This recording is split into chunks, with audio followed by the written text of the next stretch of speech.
for voting for this. We've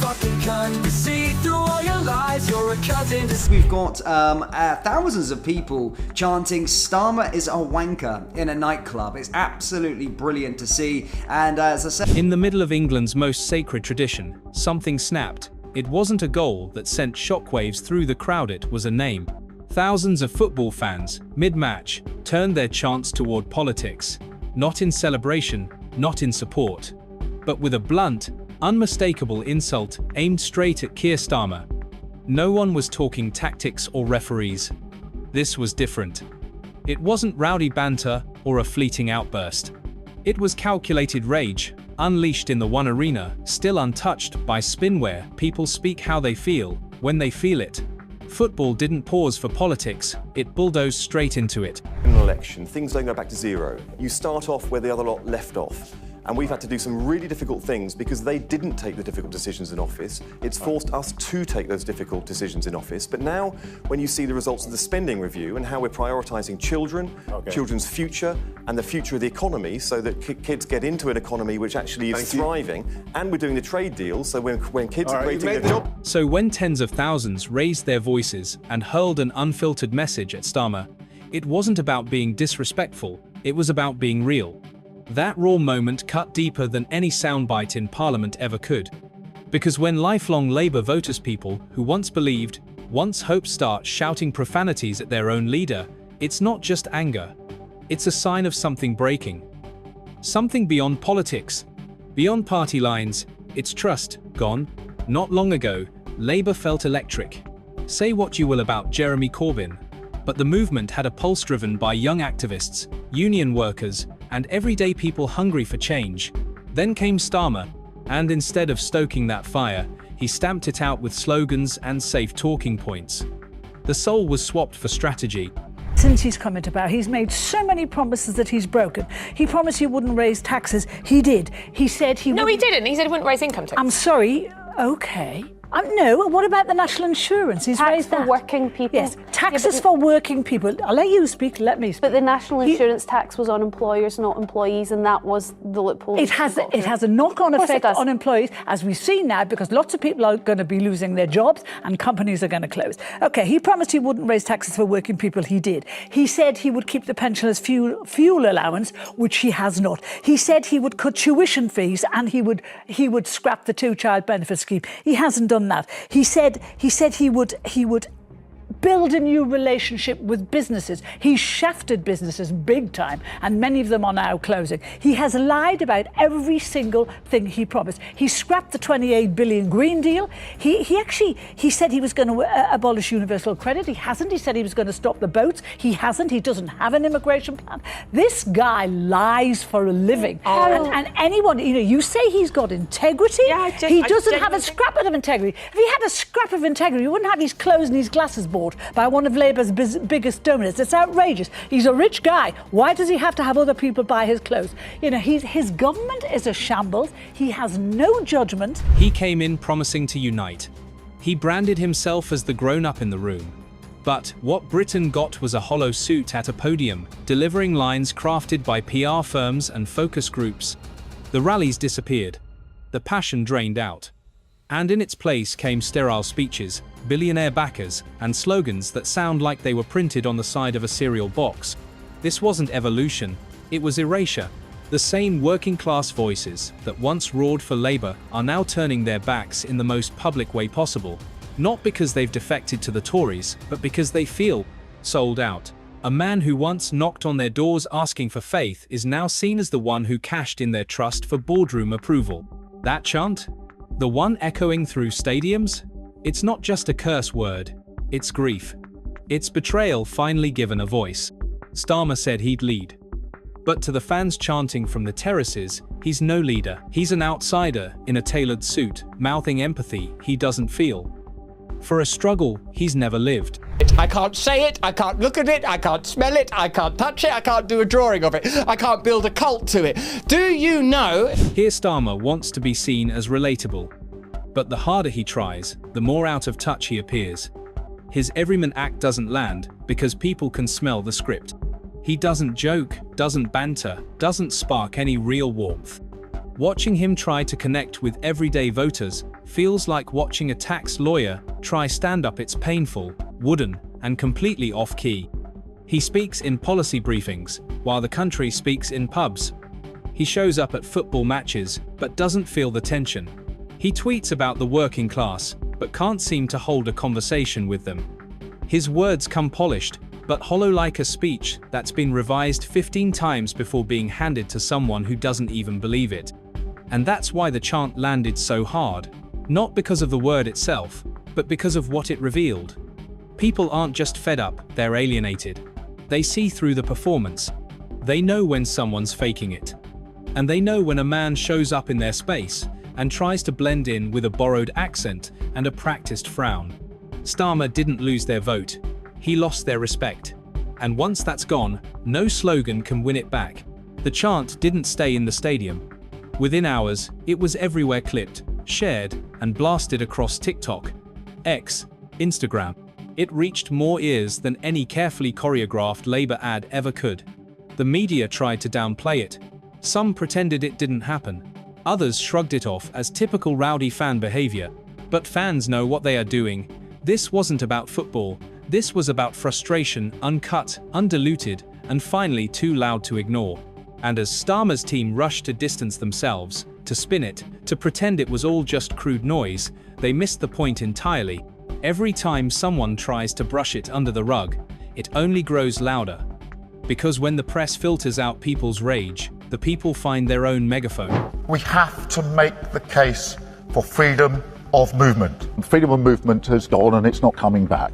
Isn't it really early in your term of office for that level of unpopularity? Let's have a look at the legacy media reporting on Keir Starmer getting called, I'm going to have to use the word here, forgive me, Father, for the profanity. This is 7,000 England fans calling Keir Starmer a bearing in mind in my country that's not considered that rude. Last night, an anatomical word, which I can't use on Sunday morning. I can't.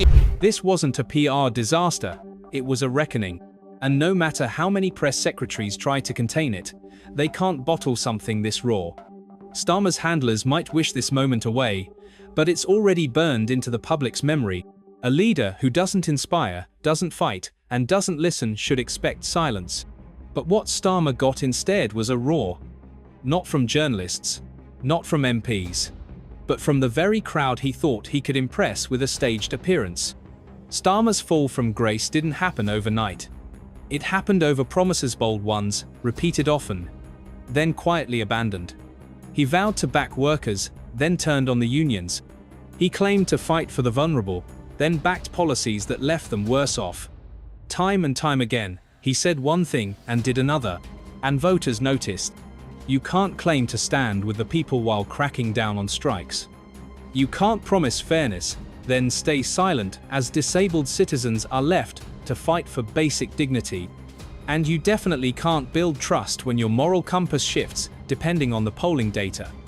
So when fans chant a slur, it's not about shock value, it's about exhaustion. It's a boiling over of years spent watching a man pretend to care, only to deliver more of the same. That chant was their way of saying, we gave you a chance. You failed. And we're not letting you forget it. For a politician who built his image on being careful, calculated, and clean, this moment cuts especially deep. Because no media training in the world can teach you how to win back people who feel lied to. And no leader survives once the punchlines start writing themselves. What's happening on the terraces isn't chaos, it's clarity. In a country where parliament feels distant and debate shows feel staged, football crowds have become the last honest jury.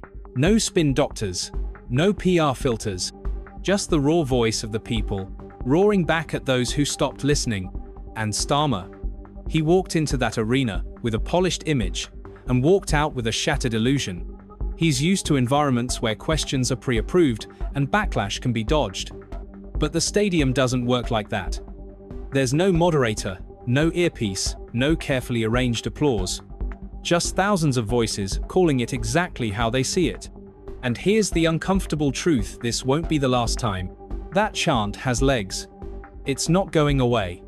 It'll sneak into live debates, leak into campaign events, disrupt speeches, hijack interviews.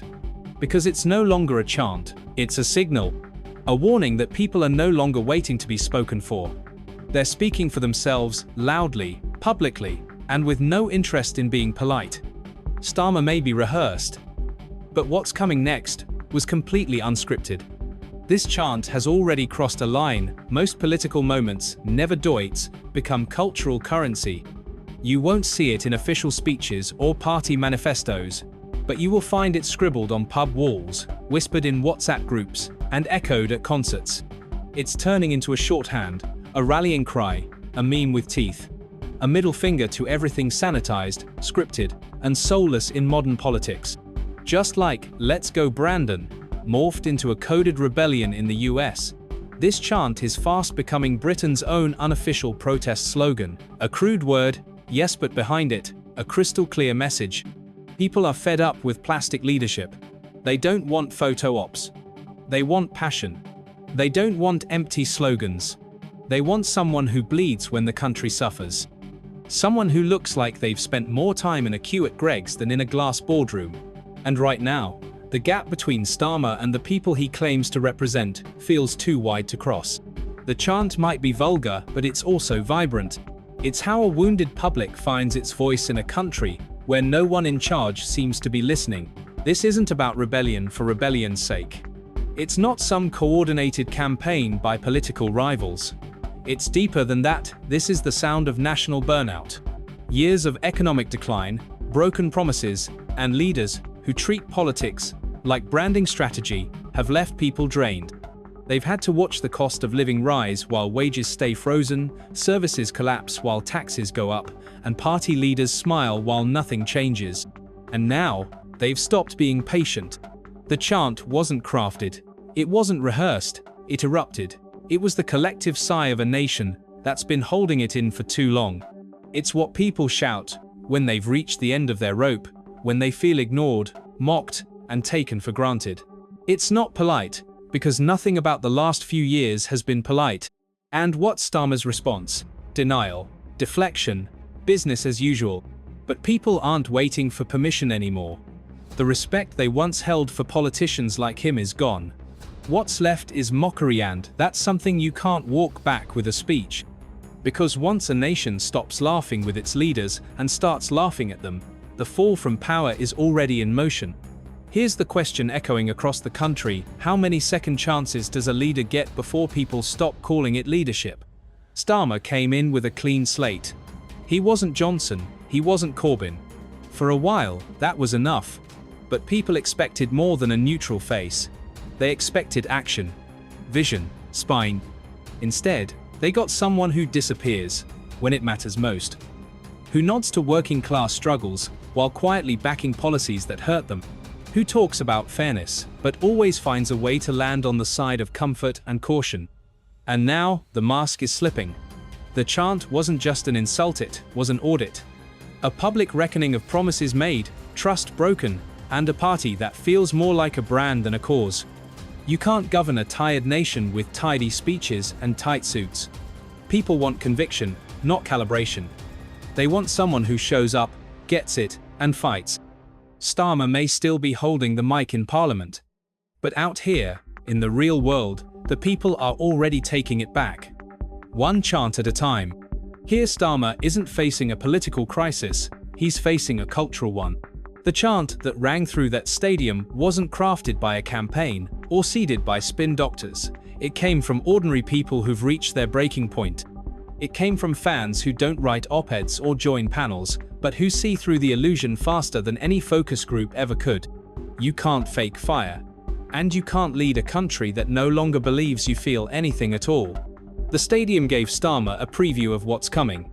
Because once that chant jumps off the terraces and into town halls, high streets, and debates, it's over. That word may never show up in an election ad. But it will be heard. Inside comments during interviews.